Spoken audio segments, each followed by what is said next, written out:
we could make it special with you interacting with an audience. Like, yo, this is the first time people could be like, yo, I've watched Academics for 4 years.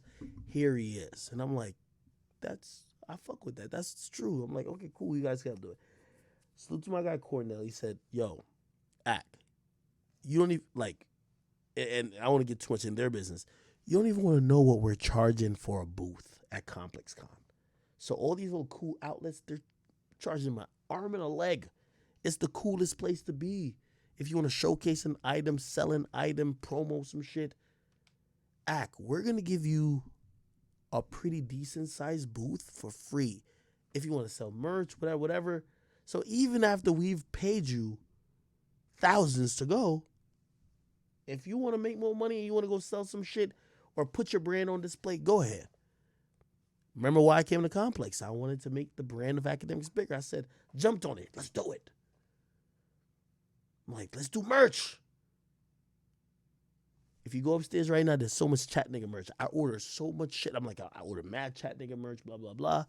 But I also enlisted the help of a friend of mine. His name is Black Picasso. I said, yo, you know what some people know us for? It's that Migo shit. I said, yo, remember this is November. I'm like, yo. He had posted like a drawing of us in the moment. I said, yo, put that on a shirt and I'll go and I'll sell that there. Now I had a discussion with Joe and Nedeska before. I said, yo, hey, listen, everything else I'm selling is Akademiks brand, which is chat nigga shit, which is my face, which is other things. But I'm gonna be honest with you, you know, Complex was really blatant the merge shit. So it was really all I really had to do is get the permission of Nedeska and Joe.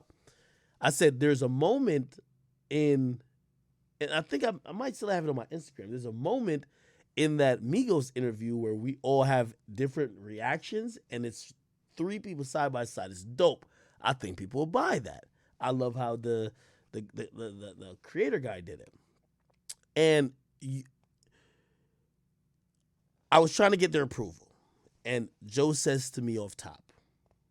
And by the way, Joe, you know, I'm just not a liar. So I know sometimes y'all don't tell exact shit. Bro, I give it all up, bro. I'm sorry. Joe says to me off top. And I believe these are the numbers. Joe says, Ack, you sell a fucking shirt with my face on it?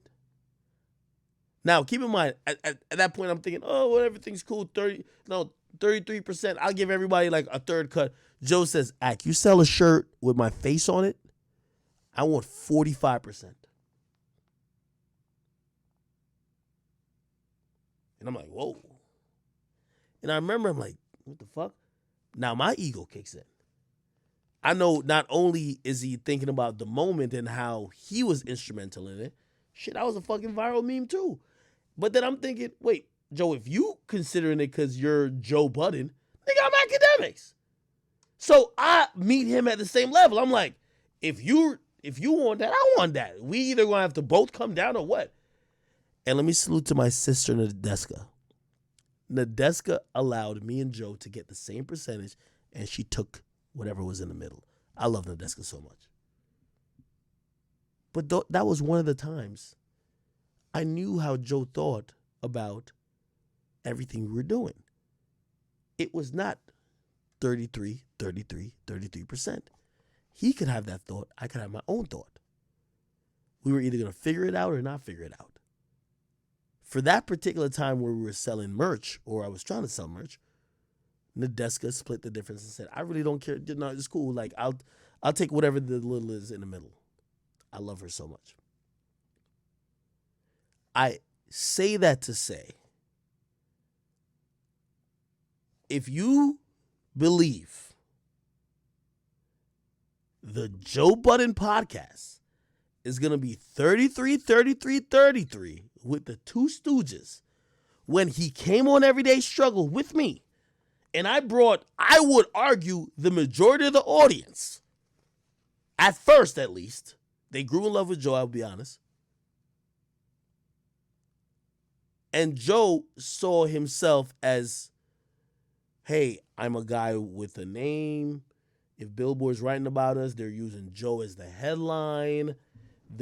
When they're talking about they struggle, they're constantly chronicling my history in the game.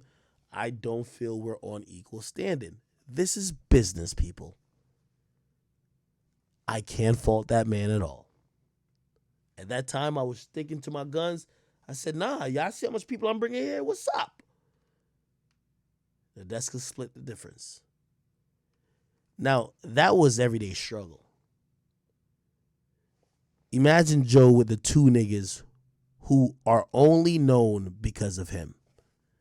You think Joe looks at them and says, nah, you deserve a quarter. Y'all are only known because of Joe. Y'all are only known because of Joe. These are uncomfortable conversations that fans of that podcast don't want to talk about because they just feel like Joe should be a great friend. Hey, he's your friend. Why don't you just split everything? It's not the truth. I could imagine why it was called a Joe Budden podcast. You know why? Nobody knows Rory and Mal in the grand scheme of things. Okay? It's laziness or it's they are either being ill-advised or advising ill. It's one or the other. Enough painting it black when it's blue. Lack of experience too, I think, as a in this space as a 1099 basically, or whatever you want to call it. They're, I don't know if they're 1099. No, see, that's why. Let me interrupt you. Yeah. That's why I let the whole thing play out. We can't say that no more. I have intel from that side that says they fully understand what their contract says and means, and they just have an issue with it. Oh. I sent over accounting that was beautiful. Uh-huh. It was packaged. Hey, Marnie, I love you. It was packaged the way it needed to be, and it painted a real clear picture of what you should be paid versus what you've been paid. They didn't ask a fucking question. Not one. 6, 7 weeks. Let me explain what he's saying. It seems to me that maybe Joe told him, hey, I'll give both y'all 10% of the net profits. Then they start watching Joe's pockets. They're like, wait, Joe just got his teeth done. He just got, Botox. He just got like mad Fendi hats. Wait. We are profitable. We are making a lot of money. Where is our 10%? Now, you're going to hear Joe point it out later. Joe could become a millionaire from like 10 different things. Revolt.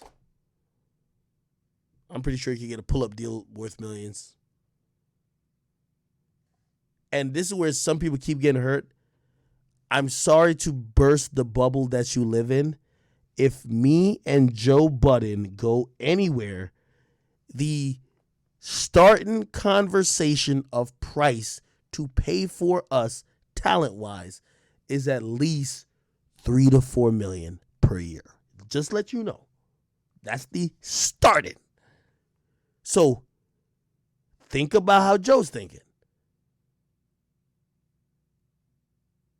Y'all are watching my pockets, but I don't think Joe's that profitable of that podcast. But they might look at Joe's lifestyle. I want to use an example, but I kind of don't. I'm going to use it. I'm just a real ass nigga, bro. If you don't know, I signed Chosen to... I signed Chosen for like, which by the way, I don't even know if that contract really matters anymore because like I'm just not like a thirsty nigga in terms of that. But still, I signed Chosen. One day, so Chosen was coming to my crib. This is a studio. This isn't like whatever niggas be thinking. There's a DJ booth there.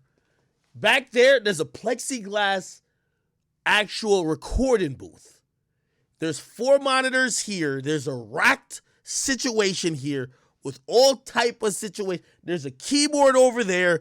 There's another keyboard right here. There's a controller right here. You have lights over there. You might think this is small. This is a huge room. I'm telling you this as a fact. I signed Chosen. I gave him, I forgot, was it like, his first advance was like maybe 10, 15,000. I gave him that. By the way, here's the thing. Chosen's never been profitable for me. I used to put him in a studio. It cost me $20,000. And by the way, Chosen, if you see, please don't get mad. Like, I just like tell the truth about shit. I'm not no liar. I just like putting shit out there. There ain't nothing secret with me. If y'all niggas be coming with secret shit, I ain't got time for that. I was paying like $20,000 for Chosen to be recording every week, 12 hours, like multiple. And I was trying to get him to do a project. $20,000. I was paying it out. I'm probably 70,000, I would believe, in the hole from Chosen. 80,000. Chosen has not made me that. You know what happens when you sign somebody? You got to eat that. I'm eating that. I got to eat it. Okay. Let me give it. This is the facts. I only want business owners to listen to me. Cool. I think Chosen's so amazing talent-wise. But it's not profitable. Hasn't been profitable yet. Told you how much I spent so far. One day, Chosen says to me, yo, Ak, you know niggas told me, because here's the thing. Chosen's talking to other people. Other people's like, what? Wait. No way. Wait. Akademiks signed? Wait. Akademiks who just bought a mansion? Wait. Akademiks who... He just signed... Wait. What? You know what they told him? They said, wait, so how much Ak signed you for? Or whatever the case is? Wait, how much money does he give you? By the way, let me also... I'm so transparent. Like, by the way, Joe, I challenge you to get to this level of transparency. You'll never. I not only signed him for that amount of money, Chosen got a monthly stipend of thousands for helping me with my music. By the way, Lil Ak has not put out a song since last year. But I was paying him monthly for helping out, whether he's in studio, whether he's helping try to come up with a concept. Thousands. Keep in mind. So I'm down. I'm down money. In the grand scheme of things, I'm down money. But I've never looked at music really to be like, oh, I'm going to make it rich. I'm like, yo, you know what? This is cool. I kind of like it. Yo, this helped brand my brand, blah, blah. Chosen says to me one day, he says, yo, I ain't going to lie, yo, a lot of niggas be telling me that I should have you pay me more. I'm like, huh? They're like, yo, yeah, nah, they're looking at you. They're like, you got a lot of money, this and third. This was one of the most uncomfortable conversations, and this is where it applies to Joe. Chosen is Rory. Let me break it down.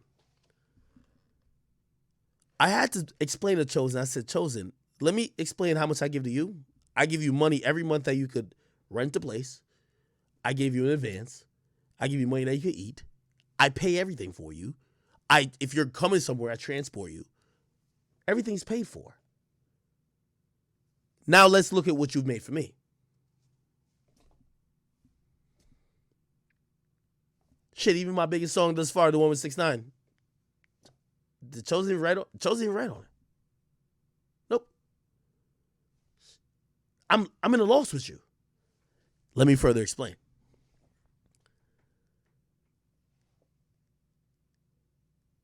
Chosen then says to me, well, they're watching. They said, yo, you just got a house. Like, the people are talking to me. They're saying, you just got a house. You just got this. You just got that. And I had to break down the very harsh reality to Chosen. I said, if you think music is why I have everything I have, you're lost. That's not what it is. My riches never came from music. It came from primarily my media career. So you're around me and music isn't that profitable, but everybody's looking at me like, yo, Ak is the guy with a lot of money and you're helping him with music. Now, I'm at a loss with music. in terms of money. But he's watching me buy this, buy that, with money that's coming from other shit. And people are advising him, yo, no, you should pay you more. So I had to tell him I'm at a loss. I ain't gonna lie to you. I asked Chosen. I said, I'll show you everything. Nigga, I Uber you to the studio, it's $100. Nigga, I paid $20,000 here to this studio that you like to record at for this month. Then I paid $22,000 the next month. Then I paid this then. Let's look at what you made me. Nobody.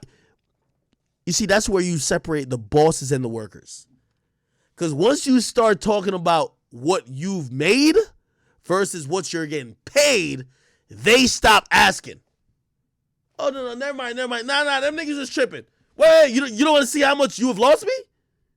Oh, but I guarantee if it was a conversation about how much you made me, you would love to partake, huh? That's what's going on here, Chad. I'm telling you. This isn't the shots to Chosen. Chosen's a good guy. When it comes to that, it's not shots to.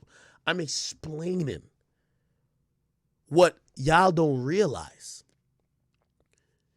You know what Mealy Mall and what's that nigga named Rory is looking at? Yo, Joe, you got new teeth. Yo, you living better. You just moved to this place. They're watching his pockets. Here's the thing. And this is what I was trying to say. Joe Ben told him, though, publicly, I'm making more money from everything besides the podcast. I'm making millions from Love and Hip Hop. I'm making millions from motherfucking going to do this thing with the pull-up. I'm making money everywhere else. Unfortunately, when people feel like they have completely contributed to what you have done, they start thinking that, well, I'm the reason why you're doing that.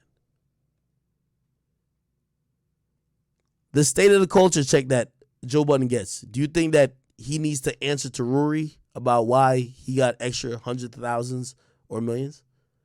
Do you think he needs to answer why Mona Scott hit him up for Love and Hip Hop and she paid him millions of dollars potentially? Do you think he got an answer to Rory? Well, let me tell you, that's what they're asking. And I understand because niggas asked me that. I had to break down to my team, hey, I hire all of y'all. There's only one nigga who will get paid rainy day, up or down. And it's my nigga Leaf. You know why? He was with me with this media shit before it made $1. So now we could make a little earning. He'll always get paid. I had a situation when it came to music. I had another situation when it came to some other business. You know, I told everybody, you'll get paid as long as this check exists. But you know what they eventually look at? But you still getting money? No, it has nothing to do with you. You're only getting paid if music is profitable. My media company will always be profitable. That doesn't mean I just blindly cut you a check. You're helping me not with media, with music. Now you might be like, yo, Ak, why are you telling us this? I'm telling you this because what these bums are talking about in terms of auditing, they're thinking Joe is hiding money from them because of Joe's lifestyle. Except Joe been a celebrity before he knew these niggas. And he's getting money with or without them. And that's what nobody actually says to them niggas. The reason why Joe is being offered $500,000 or whatever, I would argue because people saw how culture changing his appearance was on Everyday Struggle was. More than even a podcast. But even then, he's doing work somewhere else. I'm probably going over a lot of y'all heads, but it's okay. Y'all will watch this later on, save it on YouTube, whatever, and you'll be like, oh, I get it. When I came and sat here and said this would take about a month, that's because it was accounting that would take a month. Mm-hmm. Rory came in here and said I sent him a text at LaGuardia Airport. Yeah, I did, but why, Rory? Because there was a really uncomfortable conversation had when I wasn't present between you, Mal, and people that work for my network. Is anybody offended in here when I say that? No. Work for, work with, dice it up how you want. We together is gang. I'm paid well. I don't give a fuck. Hey, so are they. So are they. So when you audit, let me talk to the audience. When you audit, right, it's because you think something's off. Mm-hmm. It's because you think something is wrong. Mm-hmm. If they know what the contracts say and they know that they overpaid and they are doing math and doing all the shit you need to do, then what do you think is wrong? Because that's the problem when you shake the tree. They're watching Joe's lifestyle. Joe's on motherfucking Clubhouse talking about he's tricking on bitches. That's Joe's thing. I think he likes tricking. It seems to be it. I don't know. They watch Joe rocking designer clothes. They watch Joe going on vacation. And they forget about the fact that you're only helping him with a podcast. They start thinking, wait, how much money does Joe really have? And why don't we have a part of that? You got to be cool with whatever you find. And what happened was... Joe, I'm going to tell you what happened. Joe be talking in like circles. Joe showed him the books to say, we're not making as nearly as much money as you think we are. Despite y'all looking at my lifestyle, Joe's always going to be rich because Joe is a household name. They didn't want to accept that. Problems. I went and did that accounting. And my resentment grew and grew and grew. I got angrier and angrier. Because the story that it paints, if Joe's about money, I'd have got rid of these niggas ages ago. I'm a lot richer without him. Holy! Rory, if you ain't hear that, I won't even play it again. He said if he was about his Skrilla, his bread, his guap, he would have got rid of your bum ass a long time ago. You know why? Because you niggas don't bring in shit. Is that sociopathic to say? Let me explain that to you. You're a liability, not an asset. So when you was dick sucking and dick riding and talking about you are this and you are that,